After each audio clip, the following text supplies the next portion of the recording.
Here's decreased on all of them. Okay. So if you have fingerprints on the cuvette, right? So you grab that hunk of plastic, wherever it is, and now the light not only has to pass through, but it has to pass through your fingerprints. The absorbance should. It's going to scatter more. It's going to scatter more. So Cause a decrease, right, in what's actually detected. no, if it scatters more, you're exactly right. Then it absorbs more, right? So because remember, think of absorbance. Absorbance was, well, technically. Let's just show it technical first, and then we'll explain it in words. Technically speaking, absorbance was negative log of transmittance, negative log, right, P over P naught. You have transmitted intensity. Remember those pictures? You had your little cuvette, and you had your incident intensity and your transmitted intensity. They had P's instead of I's. I don't know why, but they were intensities. So if the light is attenuated, right, if this goes down, it has to be absorbing more. So if you have anything on that cuvette, not as much light's going to get through. So it didn't really absorb, but the signal says it did. So it's a problem. Yeah, that cuvette, where is it at? This guy. Well, just less light's getting through, right? Smudge it on there really good, and less light's going to get through. It's a mistake, though. Yeah, what is detected? A higher absorbance signal. Right? A higher absorbance. And so it's wrong. There's not that much sample in there. The concentration isn't that high. It's due to the stupid fingerprint on there, right? Okay, now that might alter how you're doing the rest of these. But let's see. Bubbles on the cuvette. So bubbles, right? You know, you squirt the stuff in there, you get some big lousy bubble in the side. So now you don't have solution in that space, right? So you would think that since there's a bubble there and no samples there, that it would decrease the absorbance. That's what I was hoping that you would guess, is that it would decrease, because that conceptually makes sense, right? Because that sample isn't there, so the path length is actually less. But decrease is wrong. Why is decrease wrong? All I have to do is ask you one question. Can you see a bubble? Yes. There it is. It's a perfect scatter. You can't get a better scatter. You can see a bubble. If you couldn't see a bubble, then you'd be right. It's just decreasing path length. But since you can see a bubble, man, it's a perfect scatterer. So absorbance, again, goes up. The effect is bigger. The effect is bigger. It's like a big black hunk. The light can't get through. It's really attenuating the light. 100% on that spot where the bubble is. The cuvette is incorrectly positioned. So the only thing I'm trying to say there is, here's your box, right? And you just didn't jam it all the way down. You just jammed it part way, right? So then you have light going through some of the sample, but then also some of the light's missing it, right, at the bottom. What would happen to the absorbance measurement? I think Decrease. Yeah, trust. Finally, we have a decrease.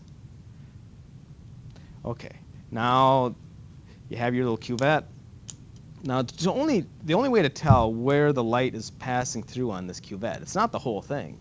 You pretty much have to put a little piece of paper in the hole and put it on a wavelength that you can see, and you'll see the color that's shining through the cuvette. It might be here, it might be here, right? But on this story, you just filled it up so that, I don't know, I don't have a marker, but let's say the light is passing through this little section right in the middle, and you only filled it up halfway. So you didn't, right? The whole path length isn't being filled. Pretty much is, right? So absorbance should decrease. You're not using all the light. Not only part of the light's traveling through. Scratches on the cuvette should cause scattering, so absorbance should increase. Okay. Single and double beam spectrophotometers.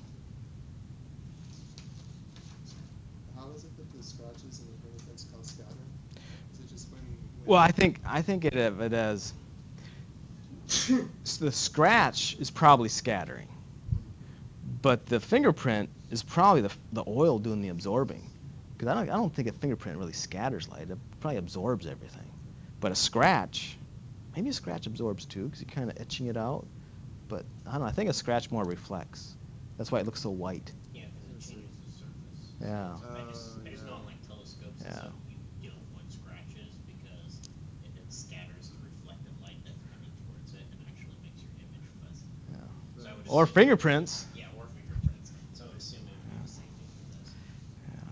Do we have a more formal definition for the cuvette? Sample holder.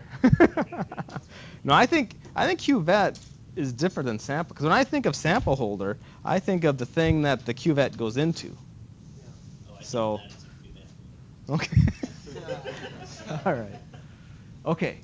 So physical difference between a single beam and a double beam spectrophotometer. What does it look like? Which is which? The top one is a single beam. Bottom one's a double beam. Can you see the two beams where it says wavelength? Okay. So top one is single, bottom one is double. See you later, Shelby. Double. So what could you say are physical differences? Does one have more monochrometers? Just single one? Just concentrate just on one. The double has a reference?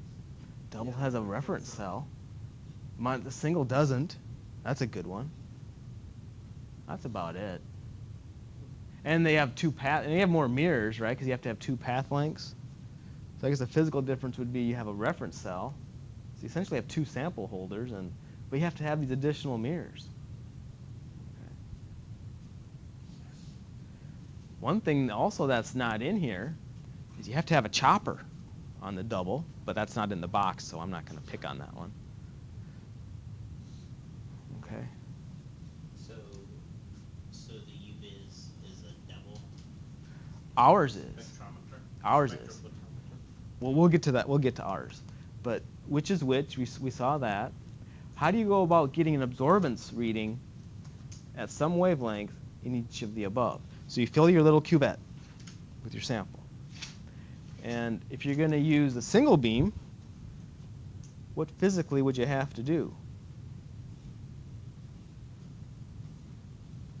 Right? If you want to get an absorbance measurement. I'm sorry, what's Now, the question? remember, an absorbance measurement is really two measurements. it's a measure of the It's a measure of The light going in. the light going in and light striking it, right? It was, yeah, that negative log. E over, Yeah, that's what absorbance was. So you have to measure two of those. So what I'm saying is, for the single beam, you put in your little cuvette with your sample in it, push some button, and you're going to measure. Well, the cuvette's in the way. Think of the cuvette's in the way. Your sample's there. So the intensity you're getting is the transmitted. So then you got to take the cuvette out, right? Let it get a signal, the incident, and then you can get your absorbance measurement. Is that what the reference sample is? So you don't have one. You're a single beam. Oh, wait, single. You're a single beam. Okay. So for single beam, you'd be popping these guys in and out all the time. And you actually did. If you remember general chemistry, you had a single beam, a little spec 20 box, and you rotated the wavelength. Because you did kind of, because it doesn't matter which one you measure first. So you push the 0 button every time you change the wavelength. You push the 0 button with nothing in there, and then you put your sample in and you measured absorbance.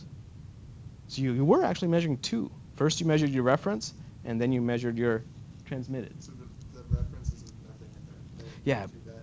Well, you could have your cuvette in there. Yeah. We're going to talk about that. Yeah, I was gonna say, But do you it could like- have your cuvette in there and if you have water as your solvent, you could have your cuvette in water. But there's a lot of things that could screw up. You better use the exact same darn cuvette and your water better be the exact same water that you used to make your samples, which you could probably use, right? You could rinse out cuvettes and wouldn't get in trouble. Now, double beam. What's happening here is you could have a cuvette, make it perfectly matched if you want, put it in the reference, another cuvette perfectly matched in the sample, and they're measuring both at the same time. So you're just sitting there. What's the absorbance at 520? You just turn it to 520, boom, there's your answer. You don't have to be popping cuvettes in and out. Does that make sense? Because it's measuring both at the exact same time. Okay. So your reference cell would have like your solvent. You could have your solvent. Yep. And we're gonna talk about what the reference cell should have. But for now, it makes sense to have your reference be everything but your analyte, right? For right now, it seems to make sense. OLU paid about $20,000 more to get a double beam spectrophotometer. So why is it advantageous? It measures both at the same time, P and P naught at the same time. And why is that a big deal? Well, it makes it a lot easier, but also this light source is changing intensity. So if you are going to get true measurements, you got to be measuring these at the same time. Your detector's warming up and changing over time. Your electronics are warming up and changing their sensitivity over time. All this stuff is changing over time. You really want to make both measurements at the exact same time. Because now we're talking about measurements that people's lives or their insurance values could go on, right? Where you caught with, what I'm talking about for chemical analyses in the forensic science lab. So you really want to do it right. To do it right, you have to have a double beam spectrophotometer. Okay. Negative absorbance values. Odds are you'll get a negative absorbance value sometime in your career. How can you get a negative absorbance value? And is it garbage or does it mean something? Bradley? It's probably garbage, but it means your background is emitting more than your detector is picking up of your absorption. What? Close. Is your background, you said you used the word emitting. So the background is picking up more of your background. If you're talking about absorbance, you want your sample should absorb more than the background, right? If you want to measure the absorbance of something, but flip it around. What if your background absorbed more than your sample, right? So what it is to get numbers, what's the traditional thing? Should P be bigger, should be less than or bigger than P naught? What makes sense if you're measuring absorbance? P should be, what is P? Where's our picture? It's transmittance. P is the light that gets through. P naught is the incident. So P should be smaller. P should definitely be smaller. And when P is smaller, then you get absorbance values. Absorbance is 0.1, 0.2, 0.3. Absorbance is positive. But if P is actually bigger, right? So this is what things get weird. Your background gets messed up. There's something in your sample that's in your, when you measure this P naught, right? Your reference, I don't know, something's messed up. Your background, something on here, and your background is absorbing, because your empty cuvette is your background. So this guy, something in here is absorbing, and that's absorbing more than what your sample is. So you get negative absorbance values. So there's information there. It's really, in a sense, it's garbage because it's not useful, but it's very informative. It's telling you that there's no way you can detect your sample because your background is higher than the higher absorbance in your sample. So there's no way you can use this technique. Okay, here's a good one. What is the most reproducible background that can be used in absorbance measurements in a double beam spectrophotometer? So right here in this reference cell, the most reproducible thing in the world is to use nothing. Use nothing, right? Why? Why use anything? You use nothing, it's the most reproducible thing you can use. You're allowing the double beam to do its work. And its work is what? Let's measure both those intensities at the same time because they're changing over time. Use nothing. Because if you use a cuvette, they have to be perfectly matched because you're measuring both at the same time. So you got to play around with these cuvettes, and you got to see what their transmission is at all these different wavelengths you're looking at, and make sure they're perfectly matched. I mean, why? Just use nothing. So much easier.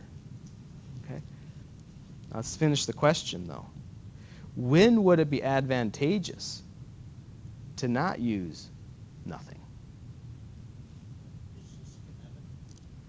Your solvent is absorbs at the same wavelength as your sample. When it absorbs at the when your solvent, something in your solution, something in your solvent that you're using, right, absorbs pretty close to or at the same wavelength as your analyte, or the cuvette itself absorbs at the same wavelength as your analyte. And that happens because these guys, if you do the cheapos like these, they're plastic. They absorb in the UV.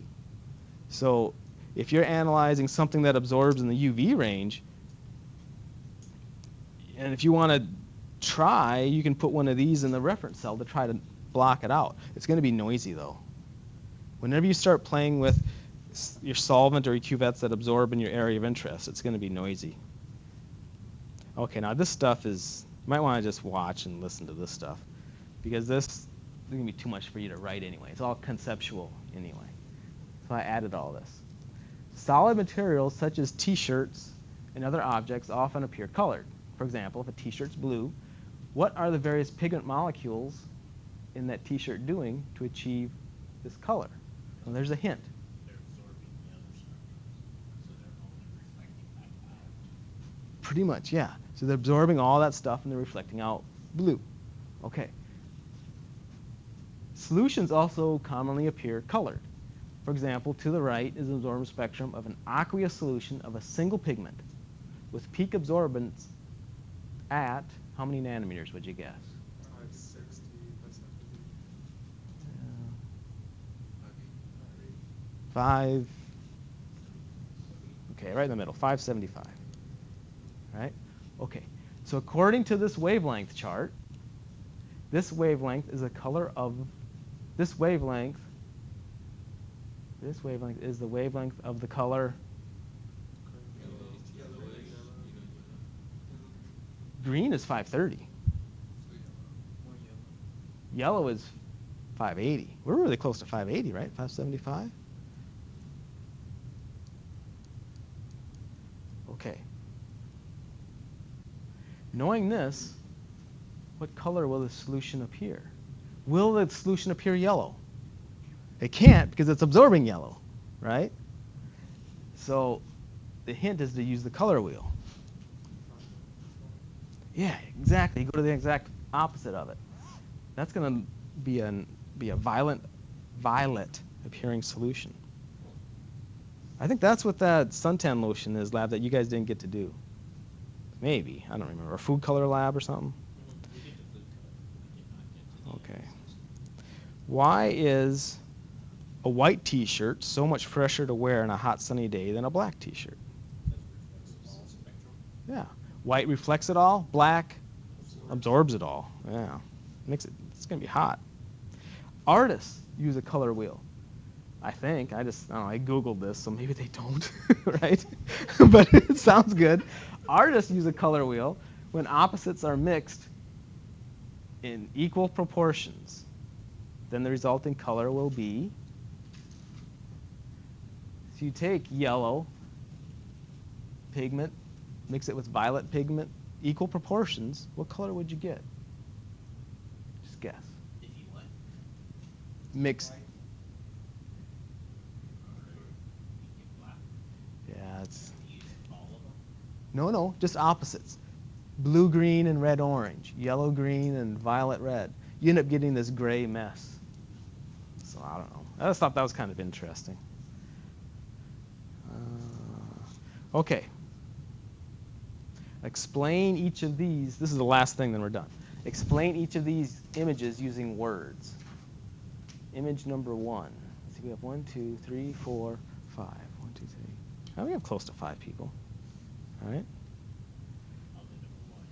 So you got Let Eric be number number 5. 1, 2, 3, 4, and both you guys can be 5. Like these in and try and know for credit. No, this isn't going to be on the quiz because I just added this. Number 1, a refraction. So what did we say? I said number 1. 1, 2. No, explain what's going on in words in context of what we just talked about. Oh, okay. It's reflecting the green, yellow, and blue wavelengths and absorbing the red, blue, and violet spectra. Yeah, Whatever colors these are. I guess in my view, that's what it's doing. But in my view, what I see this guy trying to illustrate is the surface is what color? Green. Green. And it's trying to explain why that surface is green.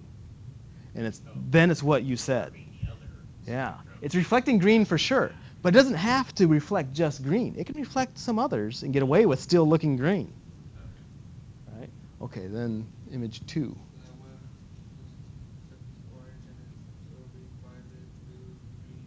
Yeah. Yeah. And you said the solution looks orange because of it. Yeah. And then, The solution's like dark purple, I think. It's absorbing all the lighter colors. yeah. Transmits all the Yeah. purple. Yeah. And It's the opposite. yeah. Yeah, the opposite's on the color wheel. How about this one?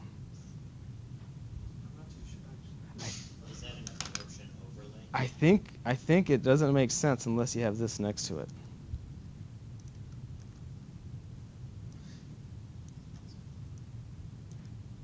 To me, it helps, but I don't know if it helps you or not.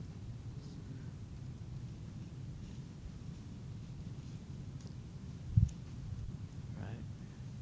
So white should be all the colors. So it's in the center, has concentric And circles. it's a Right? reflection of all those colors, right? Yeah. So the violet is a reflection of the purple and the blue. And the green would be a reflection. Violet's over here, right? And then what's opposite? You've got some yellow and kind of green stuff, right? So here's violet. If you want it to be violet, it needs to have these colors, but not these, right? Remove those. I think that's what it's trying to say. It's a different way of looking at the color wheel. Because yellow and blue make green. So So it would make sense that if you're seeing green, you're also getting So some if you get blue and if some you get rid of the red, yellows, and greens, everything outside of that circle, whatever, pick a circle. Everything outside of that circle, you get rid of it, you'll see this color. I think that's what it's trying to say. And then last one. Is it a double beam spectrophotometer? Yeah. That's that chopper you were talking about. Yeah, there's the choppers in there. It's, What's the purpose of that chopper? to sync up all the wavelengths or something. To me, I don't know how it knows. It knows. So this guy, he's just, I don't know if I have pictures of that or not. But he's got, pretty much, he's always blocking light or letting light through, just chopping the light up and syncing it with time.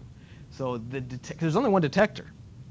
And how does the detector know whether the light is coming from the reference cell or whether it's coming from this one? That's all the chopper's timing. It tells it. So the chopper's timing it. Oh, at these times it's going to be this one. These times it's this one. So it's not quite exactly at the same time then, but it's going to be microseconds. I mean, that chopper's really spinning fast. So when the chopper is blocking the light to the sample, then the detector is Yeah. picking up the light from the reference. Yep. Because there's only one. Well, in this case, there's two light sources. There's a tungsten halogen and a D2 lamp. One is for the this deuterium's for the ultraviolet. This one is for the visible range. We don't have a material that will cover both.